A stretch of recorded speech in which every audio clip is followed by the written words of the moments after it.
Okay, today's goal is to remove that bell housing. You can see I have it loose already. There's a couple of bolts down here, but my plan, I have a plan, is to pull it back towards the back of the car a little bit, get it off the pins that are connected to the motor there, and then slide it out. So let's see how that plan works. The engine is already supported down there with blocks, plenty of blocks and a jack, so we're secure there, I hope. So let's see how this works.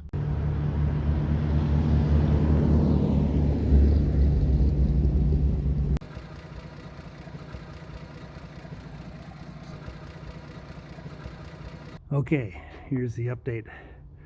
Round 2, Flathead Terry's got it loose away from the engine block.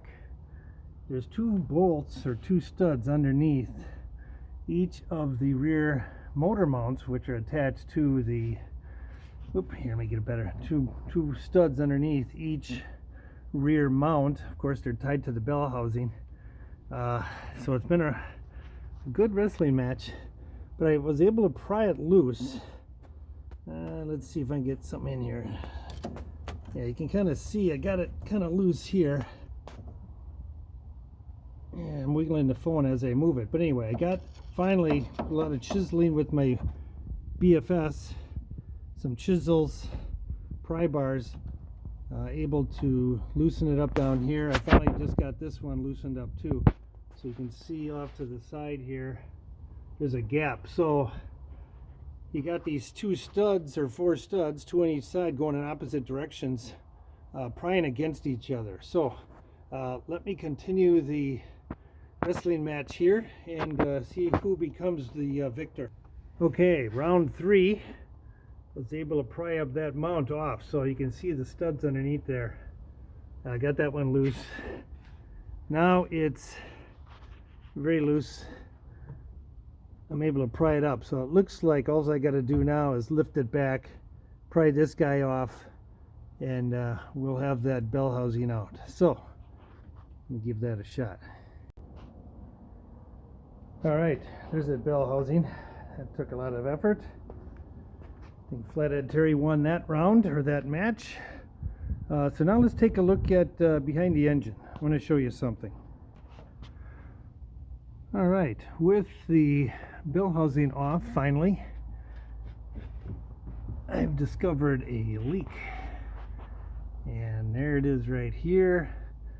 Right there, there you go. That is a expansion plug, better known as a freeze plug. You can see it's dripping antifreeze, and that antifreeze is going all the way down and dripping all the way down. So I have a new one to install. What I find interesting is that this potentially could have been the issue with my clutch chatter, with all this antifreeze spinning around. That may have got on the clutch disc and the pressure plate, causing that chatter. Don't know for sure. Number 2 is I'll have to replace the pilot bushing. I'll take care of that. That'll be in another episode, or at least another part of this, and get that replaced. So while we're at it again, might as well replace them and go from there. There might be another plug here too. There might be 2. I'd have to let me do some work here and see what I can come up with. Okay, let her sit overnight, and there's the evidence of leakage. Okay, I've had this tool in my toolbox for decades. My dad gave it to me. Some kind of nice little claw hammer of some sort. You can cut stuff, but it works great for taking out these expansion plugs. I was able to just rivet or hammer in a hole, get that baby in there, and it pops right out. So that was easier than expected. So now we got some cleaning to do.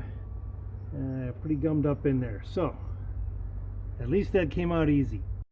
Okay, there we have it. Good thing that plug came out. A lot of gunk in there. Cleaning it out.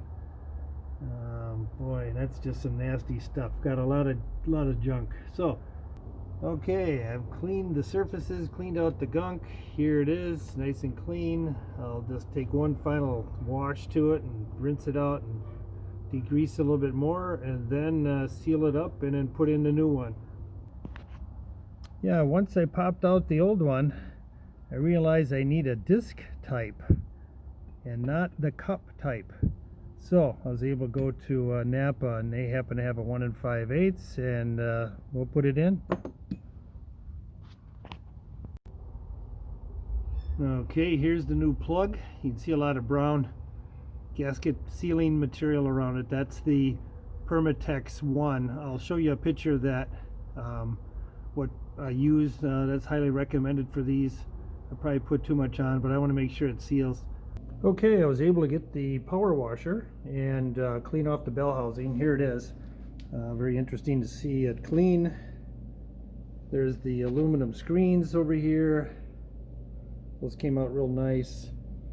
Too, I can actually see some of the bolts now and the bracketry, how they're mounted here and here. And then inside, because there was so much grease and grime, I didn't realize that there were actually bolts underneath. Of course, that was just caked full of 80 years of grease and grime. So I still have some more cleaning to do, but the bulk is there. So this will help with reassembly, putting the bell housing back in when I can take the motor mounts off and reinstall the bell housing separately. So, good news.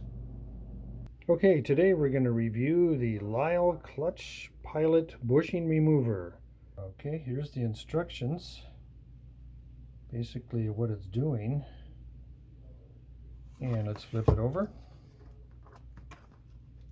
Basically, you screw it into the pilot bushing, and then you use a 7/8 wrench or socket to tighten it down, and then you apply a grease gun to it to hydraulically remove it.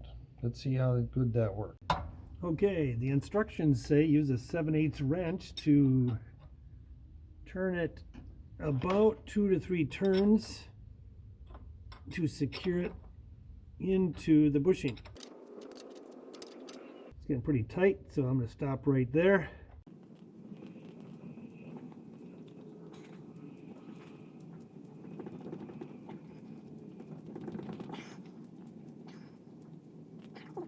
Is rolling. Okay, so you can see we got the bushing out a little bit.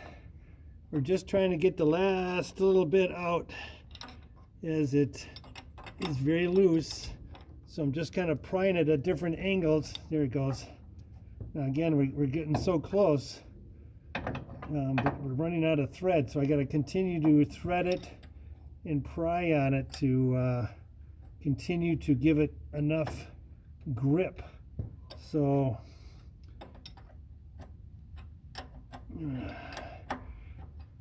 as I put it in, it expands the bushing, but hopefully I'm just trying to get enough where I can grip it to get it to pry out, which it's doing.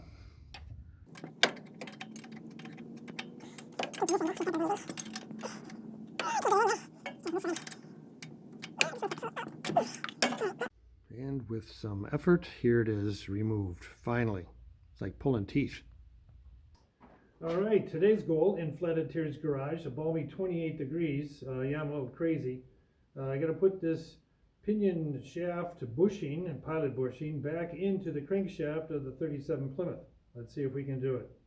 Okay, what I'm using, you can see I already have it halfway in. I have this nice tool that's got a bushing in there for pounding in these type of things. It's got a nice little handle on it. Able to carefully align it and then tap away.